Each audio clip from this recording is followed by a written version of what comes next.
Welcome back to another episode of Light Beer, Dark Money. I'm Sean Noble. And I am Chris Clements. We are honored to have Senator Jim DeMint here with us today. I thought if I was on set with you guys, you would actually have beer on the table. You know, we haven't done enough of that. We should do some of that. Yeah. We did invite someone to come who's part of the beer industry, but he wasn't able to do it. Yeah. Mr. Craig Purser. You know Craig. Yeah. Well, I've actually started brewing my own beer. Oh, yeah? And it actually is pretty good. Is that right? You've become a brewer. It's a pale ale beer, kind of like Sierra Nevada, and but it takes a lot of work, and I guess it's a lot more expensive to make it yourself than to buy it. I was just kind of thinking of more of a survival thing. If things really go to, I want to be able to make sure I have some beer and I can probably find some food. Well, I mean, beer is proof that God loves us and wants us to be happy. I think Benjamin Franklin said that. There's a sign across the street on the old Cap Lounge that has Benjamin Franklin. This proof God loves us. So anyway, well, great Jim, to be with you. No, it's good to see you. Good to Thank have you in what we call a conservative home, the Beachhead here in Washington. Yeah, and just to review for our listeners, I mean, what is the Conservative Partnership Institute? I mean, why is it so important that we're here? Well, it really originated from the question people ask all over the country, what happens to good people once they come to Washington? And I can tell them after being in the House and the Senate, the reason good people go bad is it's punishing to do the right thing. Yeah. The things that Republicans generally campaign on of cutting spending, cutting the debt, keeping government from growing. You get up here and you try to cut spending, and everybody's against you. Republican leadership, Democrats, lobbyists, everybody, because the place runs on more and more money. And so what I realized, I mean, I've worked at a think tank. I've helped start campaign political type groups to get people elected. But we're wasting a lot of money trying to elect good people and bring them up here and then just have them beat up by the system. And so after I was in the House and the Senate, I realized there is no support group for conservatives. I mean, you can get a white paper if you want, or you've got groups like Club for Growth that are great that might help you get elected or reelected. But once you get here, there's nobody to take care of you. And so we started the Conservative Partnership to be a support system for the patriots on the inside. I mean, we call them conservatives, but they're really just America First type people and their staff. Because I was so convinced after being in the House and the Senate that one of the biggest reasons people go the wrong way when they get here is they put staff around them who want a job lobbying in the future. Yeah. And they're there for the payoff later. Yeah, and so they'll work for a few years at a low salary and then go downtown. But if they got eyes on being a lobbyist, they're not going to try to get you to cut spending and be a conservative. And that's what happened to a lot of people. So we started CPI about training, vetting, placing good people in good offices, and training in the way of how the place works, parliamentary procedures. One of the things that really helped me in the Senate is a guy I worked with, ran the steering committee, which is the conservative group in the Senate, Ed Corrigan. He knew more about the parliamentary procedures than the parliamentarian. Yeah. And so we knew how to get an amendment on the floor. We knew how to stop something. We knew how to block things. And, I ended up as chairman of the steering committee. My job was to stop bad things, and that's mostly what a conservative has to do here. It's not very rewarding, right? And you don't have a lot of accomplishments at the end. So, but we started training, and we realized what I did is with our staff, everybody who started CPI had been in the arena. All of our board had been staffers. Yeah. We don't have any billionaires on our board. They were staffers, and because I had been, working in a think tank, we had a great board. They were billionaires. They always wanted us to do things that had nothing to do with what they needed on the Hill. Right. And so we wanted people who really had it in their bloodstream, particularly the importance of staff, of confirming good staff, of getting their back. And so in and out of this building, if you stood in the lobby in the morning, we have a coffee machine there, and staff who are headed to the Hill will come in, get a cappuccino, and head out. And when we started, we said, we want a place where you don't have to be invited, Right. that it's home. And so, last night here, the Freedom Caucus was meeting downstairs. The Senate Steering Committee guys led by Mike Lee were upstairs. and a lot of staff in the building. So Do they have runners going back and well, forth, arguing all with each had other? something to eat and drinks, and just having a place to meet as conservative doesn't sound like much to people back home. But when you're a conservative here, sometimes people don't want you to have a place to meet. Right. And so training, placing staff, vetting them, giving members a place to meet, giving them media studios. On the top floor, we've got political space if they need to make their fundraising calls. Just kind of did a checklist of what do you need when you're here to be successful. And Milton Friedman said you've got to create an environment where even the wrong people will do the right thing. That's great. And in Washington, the right people do the wrong thing because the environment is so punishing.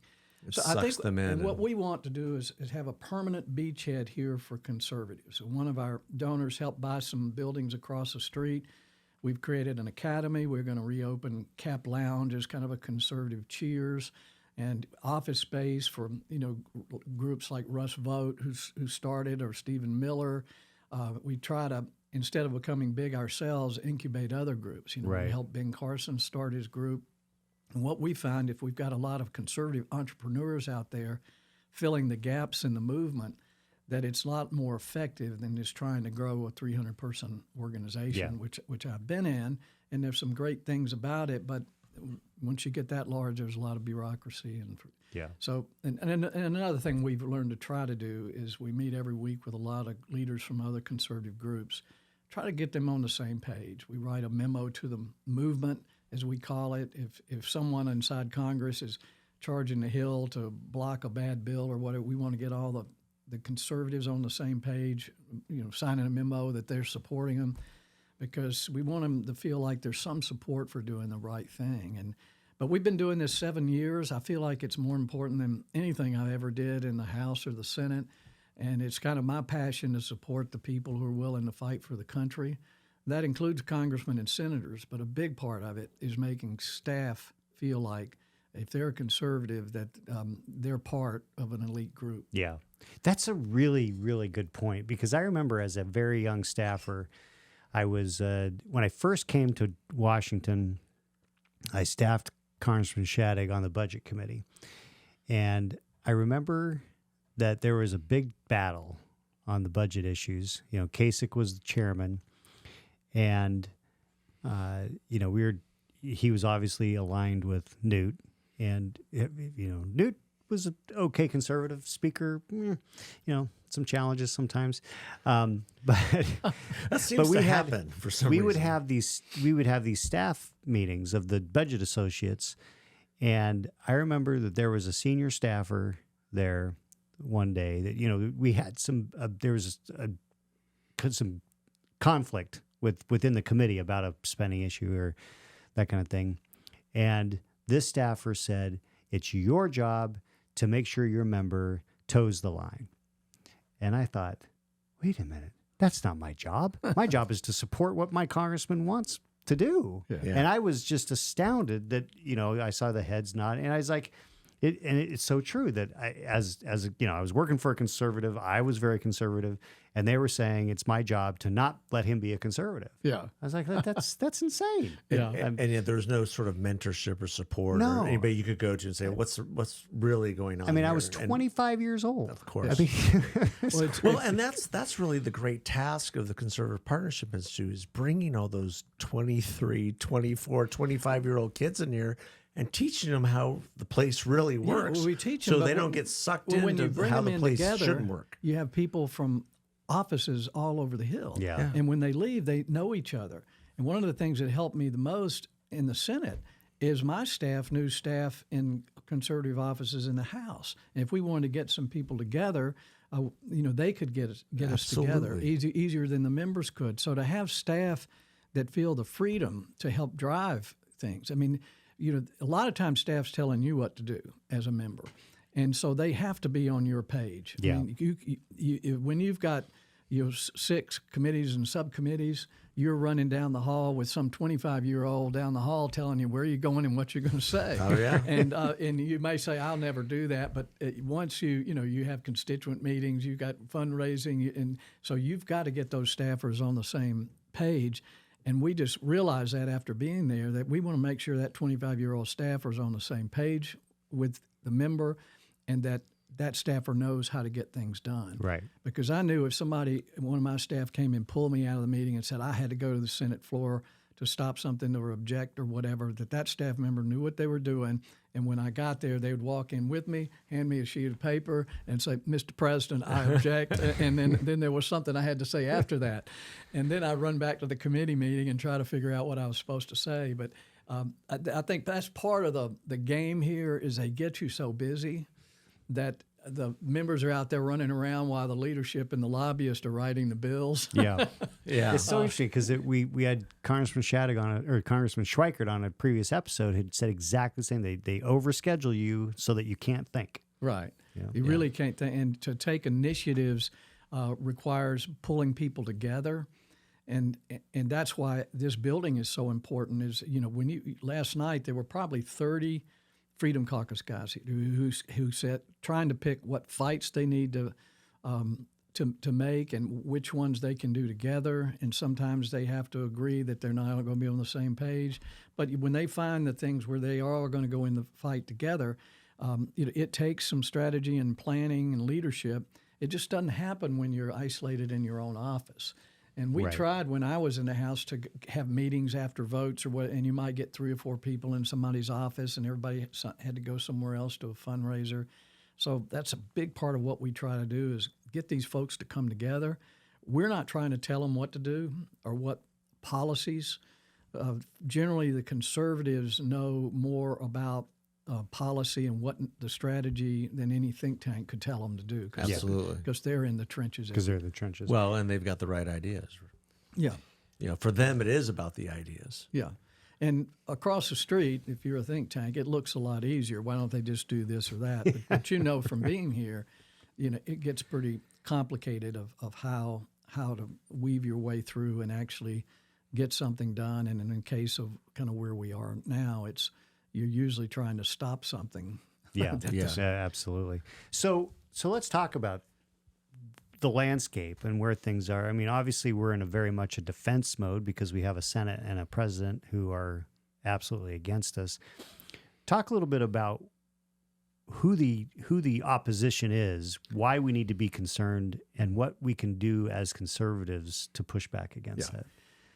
Well, it's a lot different than it was when I first came to the House 25 years ago. When I came, there were Democrats you could work with that seemed to have the same vision of America, maybe a little different way to get there. Maybe they thought the government should spend a little more than I did or whatever. But there was a good group of what we call blue dog Democrats that you could work with. And a lot of my bills had Democrat co-sponsors. That doesn't happen anymore. Yeah. I spent a lot of my time, particularly in the Senate, criticizing Republicans for not doing what they said they were going to do. But their platform, the Republican platform, represents genuine American ideas and values, things that made us successful. They don't always do it. But what's happened on the Democrat side, and I think a lot of Americans may have missed this, is the Democrats were kind of the compassionate, care about the poor, the working class when I got here. It's not true anymore. The Democrat Party has been taken over by radical progressives who genuinely believe in open borders. I mean, they really don't see America as they don't want America as a leader. They want us as one of the many countries. Killing our energy independence and strength is part of that agenda to make us dependent and on a global type of system. And they're the ones that are pushing the trans stuff and the demonstrations on campus. And one of the things that drives me crazy about Republicans is they're not pointing out that every one of those pro-Hamas, pro-terrorist demonstrators are progressive Democrats. Yeah, that's the new Progressive Democrat Party. And so now we've got a system up here when folks back home said, why can't you just get along and compromise? But when the Democrats, the progressive Democrats, they are bumping up, they've gone past socialism, bumping up against a communist type of concepts. That sounds radical to say straight on Marxism. But it's true. And I'm not campaigning for anything, but I just would love for Americans to rethink how they vote now. I mean, Republicans need to be held accountable and criticized when they don't do what what they say, and having this level of debt and Republicans not putting up more of a fight, I mean, it's disgraceful because, I mean, we're on the verge of some type of financial, monetary collapse. But the Democrats would probably like that because you can restructure the monetary system, you restructure how everything works. Every time we have a crisis, like in 2008, you end up with the big companies and the big government having more control. Right. So what I see now is you've got a system here in politics that could not possibly find compromise. If you ever see a Republican bragging about having a bipartisan bill, you know it's a bill that spends more money or grows the government. That's the only bipartisan thing you can find now. So the enemy is very real, not just to Republicans, but to Americans and a lot of people who voted Democrat for years. If they spent a day with a Democrat in Washington, they'd never vote Democrat again. Now, they may have trouble with some of the Republicans. They may not like the personality of people like Trump or something. Right. But when you've got a corrupt, mean system up here, there's nobody better to put up against it than a big, mean bully like Trump. I mean, you can't send some nice guy. And we saw George Bush just get steamrolled. He tried to be nice. He put nice people in these departments. But you talk to them privately, and they said, I don't have any control of what's going on here at the Commerce or wherever it was. So it's a frustrating situation, but what we have to realize, it's not about compromise anymore. It's how do we win? How do we beat the other side? And I hate to say it, but I tell you, the only Democrats that I know now are either very misled or they're outright evil. So am I. That's a big statement. Wow. Yeah. That is, but it has really come to that. I mean, and there's so few. I mean, good example, Senator Sinema, who was about as progressive in her early days as you can get. She was part of the Green Party. Yep. She became so reviled by the left that she left their party. Yeah. I mean, it's just that's. I mean, if you. I mean, so much so that she had a pathway to victory in the Senate race, and she chose to step aside. Yeah, because of how much. She's a thinking person. She didn't always agree, but she wasn't afraid of the system here. And when she started thinking and talking the truth, I mean, she just realized it wasn't the party. It's this radical progressive Democrat Party. Fetterman last week. Yeah. Says, I'm not a progressive. And he's trying to, distance himself. Joe Manchin, who's kind of a career Democrat, but a decent guy you can talk to. Good old boy He's from West Virginia. Friend. Yeah. But that he can't take it anymore. He doesn't necessarily like the Republicans. And I can relate to that because I have trouble with them. But if you look at on paper what we promise America we're going to do, it's pretty close to what I would call an America First, decent values. It's an agenda I can get behind and fight for. But it's perilous times, and so there's no need pretending anymore. We've got this kind of boogeyman enemy called the left. This is a progressive Democrat Party that works against most of what people think about America. Yeah. Well, and you're seeing that reflected in the electorate in terms of their shift. I mean, traditional Democratic constituencies shift to the Republican Party in ways that has the left or Democrats really frightened. Yeah. I mean, Hispanics, blacks. Yeah. I saw a poll the other day. If Trump gets at least 20 to 25% of the black vote, he wins outright. Well, yeah. If once blacks realize that the racist party is not the Republicans, there is no Democrat Party anymore. I mean, absolutely. And it's something that I've been working with some pollsters, independent of what we do at CPI, is help Republicans understand that most of the votes, 95%, are cast based on the perception of the political parties, not the candidates, not all this issue research they do. These are the top 5 issues. It doesn't matter if people think Republicans are racist or that they were bigots. And now what the Democrats have latched on to, they're trying to rebrand Republicans as MAGA. And MAGA doesn't mean make America great again. It means a threat to democracy. It means January 6th or Charlottesville. Right. And so Democrats know how to run up the negatives of the Republican Party. because blacks haven't been voting for Democrats. They've just been voting against Republicans. Right. And now when they start rethinking, and, Trump asked the best question of all, what do you got to lose? I mean, you've been voting for these guys for years, and you're worse off. You're in these terrible schools. Democrats don't want you to have any choices. And you have a fatherhood crisis. You have a social crisis going on in the black community. Yeah.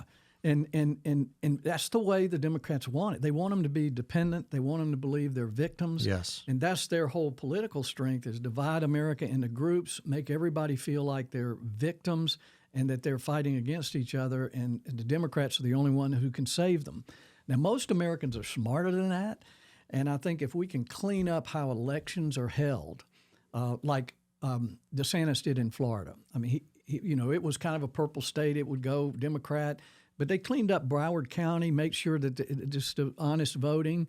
And, some people may say, you're imagining things. I'm not imagining things. They fixed it, and suddenly it was a Republican state again. Yeah. Right. And you'll see that. You've seen it in North Carolina. They started asking for voter ID, and suddenly the state becomes more Republican. And there's so many eyes on election integrity, even in states like Arizona. While we haven't been able to fix a lot of things legislatively, there are just more eyes on it now. There are more, and you can't necessarily fix, old registration lists that people can vote for people they know are not going to vote themselves, and you can take a bunch of ballots and dump them. So there's still some of that going on in Philadelphia and others. So Trump's going to have to win by several percentage points to win. Sure. But it's better than it was, 4 years ago. Yes. Where it was just a free-for-all. Well, and I really, going back to what you were talking about with your work with the pollsters on defining Republican and Democrat, I actually think that you're onto something there, because as I have gotten older and gotten more into politics, I've kind of concluded that if Republicans run, if the effort is to define the Republican Party in a certain way, define the Democrat Party in a certain way, that really is what people are voting on. It's not necessarily the people. And Democrats understand that. I mean, you can tell. I mean, In terms of will messaging, say, they get it. They'll say Trump and the extreme MAGA Republicans. They want to get the Republicans, and people who don't like Trump, they're trying to tie it to the Republicans. But the Republicans don't understand that yet. And I've been working on it with some pollsters, aside from CPI, because we're a nonprofit. We can't get into the partisan things. And that's one of the disadvantages here in Washington, is all these think tanks and nonprofits, whatever, they're just saying the left and the right. And the left. If you do a poll, people don't know what the heck left and right is. Yeah. And you watch Fox News all night, and they will talk about what the left is doing on the campuses and everything. And once you understand people don't know what you're talking about, you realize that you're just giving Democrats a free pass every time you say the left. Words matter. And if you just framing, if you're the blaming opposition things matters. on Biden, there's some real danger there, because he may not be on the ballot. And even if he is, if you blame things on on Biden, that doesn't affect the Democrat Party. Right. We saw that in the midterms. So you've got to do what they do to us. You've got to say Biden and these radical progressive Democrats are destroying our country, which happens to be the truth. Right. Right. Yes. Unlike we don't have to lie. Yeah, we've got the truth on our side here. But if Republicans don't catch on to that right away, they're going to go right into this box canyon where they're blaming everything on Biden. And if Biden happens to go away, or if he becomes more of a sympathetic figure. Yeah, he could become a sympathetic figure, but because again, we need to work on down ballot congressmen, senators, and others. And if we blame things on Biden and think that's going to hurt the Democrat Party, they don't have that kind of association. Yeah, right. That's such a great point, because I have been saying for a year that I don't think Biden's going to be on the ballot in November. You've basically validated his entire premise of this podcast for the past year and a half. I think they care about winning more than they care about Biden. There's just too much money to let him walk into this. Now, they may have another plan, like you said, to try to make him a sympathetic figure compared to Trump. And that won't be hard to do if the guy's stumbling around and can't talk. But I just think there's too much money, there's too much evil to let somebody like that carry their load. Yeah. But again, it may or may not happen. and they may just put all their money on trying to take Trump down in the Republican Party, and manufacture votes where they still can. So they may think they can win that way, because I honestly do believe, and that's one of the reasons the Democrats resist updating voter registration rolls. Right. Because if you have thousands of people on the voter registration who've moved or died, who never existed, then it's easy to get a few people in a room to fill out ballots for all those people who are not going to vote themselves. Right. And it's hard. You can't, after the election, go out and check. We don't have systems set up like that, and they can't go ask you, did you cast a ballot? That's violating your privacy. Right. We happen to have one ballot here, and you think, I didn't vote, and they got a ballot. So Democrats scream like, oh, this doesn't exist, and the media says it doesn't. But we know it exists, and I think the Democrats have perfected it and over time. But I appreciate that you mentioned that there has been some things that have been done to clean that up since 2000. We found in Virginia, you never know exactly what's making the difference, but all we did with the governor's election there were a whole lot of poll watchers. Now, that doesn't help with mail-ins and other things that can happen behind the scenes, but you had trained poll watchers who knew what their rights were, and we had numbers they could call.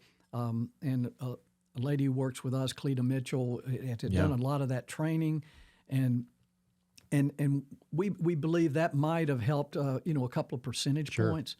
And in some states like North Carolina, they actually passed legislation for voter ID. They challenged it in the court, but 70% of Americans, really the large majority of Democrats, think photo IDs for election is a reasonable thing to do. It makes sense. And so you can't do anything in life without photo You ID. need an ID to get on an airplane. So some things have legislatively been done. There's some things have been passed about voter registration lists. We hadn't made a lot of progress in Pennsylvania. Wisconsin, there's an effort there, but those are two of the swings. I think Arizona, North Carolina, Georgia have been cleaned up enough that there'll be a pretty fair election there. And I feel confident about Arizona. I know I'm Arizona, going to hear about this are getting the ballots collected. For Republicans, which didn't happen last time. I know I'm going to get crap from people at home when I say that I feel like the elections have been significantly cleaned up, because they have done some voter roll purges. I mean, that's been active. I mean, Stephen Richer has done it in Maricopa County, and I know that he's hated by some of the people on our side, but he's been doing his job. And so your point is that you've got some people who have said, oh, well, don't vote early. You need to go vote on election day. I mean, we're cutting off our nose to spite our face, because we know Florida has proven you can have awesome elections voting. And we had done that up to 2020. I mean, prior to 2020, Arizona Republicans owned early voting. Early voting, yeah. So, it's true. No, I think like in South Carolina, we've got 2 weeks before the election, there's a week window where you can early vote, but it's in person. And we've got a system there where you do vote on a machine, but there's a paper receipt. If they need to do a recount, there is it doesn't have your name on it. They don't know who voted, but they know how you voted, and it goes in there. So if there's a challenge that machine was not correct, you've got a backup there. So, and there's several states have done things like that. So we're moving in the right direction. But everything the Democrats want makes it easier to cheat. Right. And so even if you can't prove it, they're at least trying. I mean, if they don't want in-person voter registration, they want same-day registration. If they don't want to clean up the voter rolls, if they don't want any kind of voter ID, if they want to be able to, the mail-in, if they want the harvesting where you can go into an apartment complex with ballots already filled out and get people to sign it, and if they won't sign it, you can sign it for them. Everything they want makes it easy to cheat. Yeah. And what we want is it to be easy to vote and hard to cheat. Right. It's that simple. Yes. That's absolutely perfect. So what can we do as conservatives? We are a fractured movement, as I would put it. And there's just lots of reasons for that. But I feel like... But we're movement people. But we always. But I also feel like this is... I mean, I will say, so I've been skeptical of Trump from the beginning. I mean, I was asked to be a part of his campaign very early on. I said no. And I've had my ups and downs with him. I did say in a previous episode that it is incumbent that we reelect him. That Biden is destroying the country, and so there's no choice. And we need to have a Republican Senate and a Republican House. So I feel like our movement is a little bit more unified right now than we've been in a long time. How do we actually pull that together between now and Election Day, and then govern beyond? Well, it's a great question. And one of the things I find every time we use labels that people have different definitions of them. And like conservative in where I live in South Carolina is a very positive thing. But there are a lot of other states where you say conservative and they're thinking fascist, Nazis, right. or haters and, worse than Republican type things. And so when you use things like this is America First or America Values, America has a positive definition for most people. And I feel like that's what we're working on as conservatives, is keeping those things that made this country great. We're trying to conserve those things, the things that work. And so trying to let people know what we're doing other than just a label that is defined differently by everyone. I think that's important. But you're right. Trump has questioned some of the neoconservative concepts of our global presence and fighting wars, spending money that way. And in some ways that divided some of the party, but in other ways it's kind of cleaning it up, because conservatism does not mean, having a strong defense does not mean we're engaged militarily all over the world or trying to spread democracy.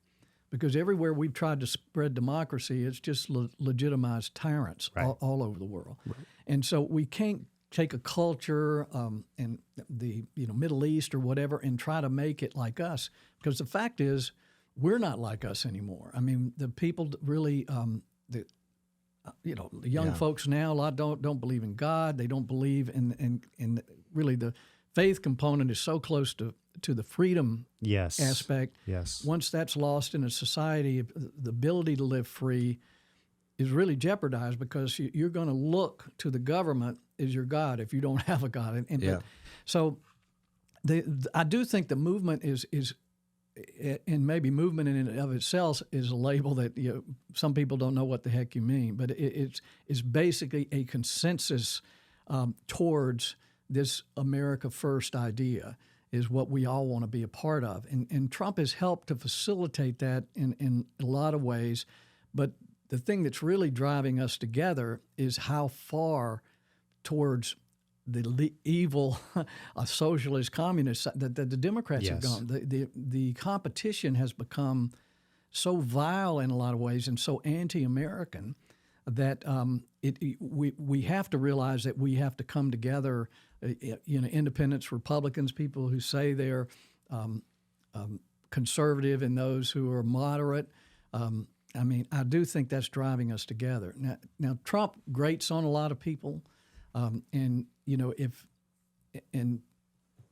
people might just say, I just can't vote for a guy like that. And I can understand that the personality is so forthright that some people may not like that. I frankly, again, I like it because when you're in a meeting with Trump, you know what he's thinking. He has no filter. Right.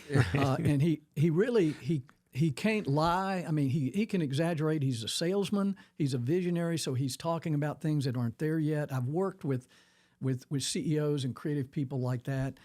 But he really has a pretty good management style, but a lot of people can't work with him because he doesn't want yes men. Yeah. But he doesn't want you to tell him no. And the people who were successful... Well, and he knows when you're lying to him. Yeah, he does. And, right off the bat. People around him who worked well with him learned to understand what he wanted to get done and tell him how they were going to get it done. But he doesn't want a bunch of, the military people sitting in his office and he's saying, okay, how can we get this accomplished in Afghanistan? And they won't give him their ideas. So he has to guess what, and he's the kind of guy who would say, well, do we bomb them? And, and then they'll walk out and say he wants to bomb. He doesn't want to bomb. Right. He just wants the guys to start talking. Yeah. He wants some information. And so the bureaucrats drive him crazy. The good thing about Trump, he realizes now that for the first 3 years that he was president, most of the people around him and all the agencies were working against him. Yeah. And he just did not expect that coming from the corporate environment where you give the orders and people go do what you say. And so I think he knows now he's got to put good people around him, people who share this America First agenda, who not yes men, but people who will know how to get things done. Right. And so I think he'll be a much better president. And since he doesn't have to run for re-election, he knows he has to work on cutting spending and debt. So they'll be on his agenda. That's hard to do in this environment because you try to even slow the growth of spending, and everybody screams bloody murder that you're going to starve people to death. But so I'm optimistic. I think they have made Trump a sympathetic figure with all these lawsuits and everything. Yes. And it's really horrible. You think he had 16 people on the phone with this Georgia thing about the election. I know exactly what he was asking. All of us felt like there were votes, legitimate votes that had not been counted. And when he said, find me 10,000 votes, he was not saying make them up, cheat, or anything. But the people who were on that call, a lot of them who didn't say anything, are now having to spend millions of dollars on lawyers because of this lawfare. And somehow we've got to change that.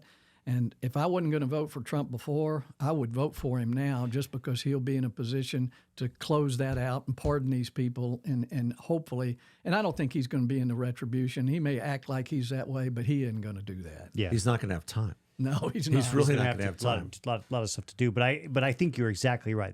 I can't tell you how many people who were people that I know. They told me they didn't vote for Trump in 2016. They didn't vote for him in 2020. They didn't vote for the Democrat, but they either wrote somebody in or left it blank. Yeah.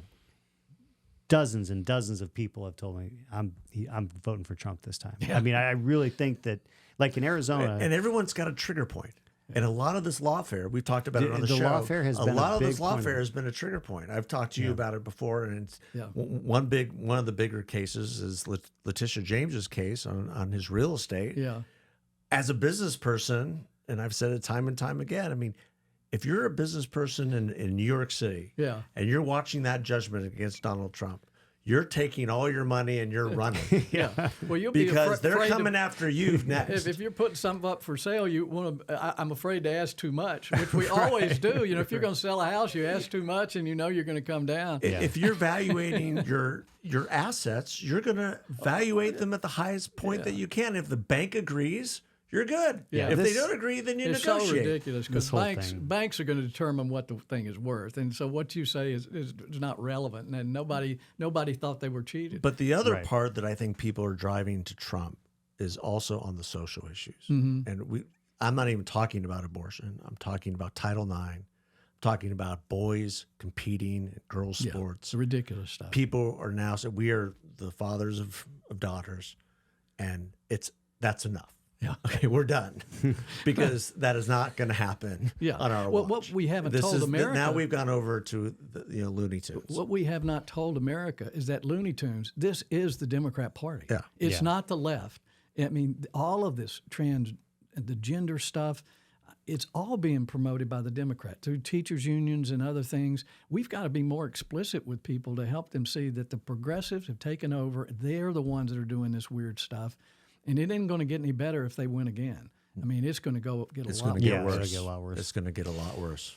Well, we're DeMint, really happy, first of all, to have the opportunity to do our podcast here at CPI. Well, this is our second year doing this. Consider it home every time you're in D.C. You know, we have a lot of friends here. You and Brett Bernhardt, and we just can't thank you enough for the hospitality and our ability to do this podcast. Well, not only that, that's small beans. The real stuff is what you're doing for the country, and we really, really appreciate all your work. Well, and what you said earlier about teaching people as new staffers the parliamentary process here, so important. I wish more senators would use it. Yeah. Well, a lot of their staff are, and you've seen people like Tuberville, who was a coach, didn't know, and he spent a day getting trained himself. So when he was going to hold up a bill, he knew exactly what he was doing, and he knew the trouble he was going to get because I explained it. What happens when you start holding bills over there? Because the Senate operates off of this crazy idea of unanimous consent. And it just takes one. And it really, I found when I got here, most of the things that passed in the Senate were after they sent the rest of us to the airport. Yeah, absolutely. The old bulls were got on the floor and they said, brought up this, this earmark, any opposition, and they just kept passing these bills. And so I had my staff start calling me, and for a while they could object for me. In the Senate, you can say DeMint objects, but then I started coming back from the airport. So these guys, because some of these old bulls over there, they were taking home the money after all of us went home. Follow the money. Follow the They money. didn't like me playing in their sandbox, so I'm not very popular. Well, Senator, over thank there. you so much for being here. Thank Thanks you for all you both do for for what our you do. country, and God bless you. Thank you. Thanks, everybody. Take care. Thanks for listening. God bless.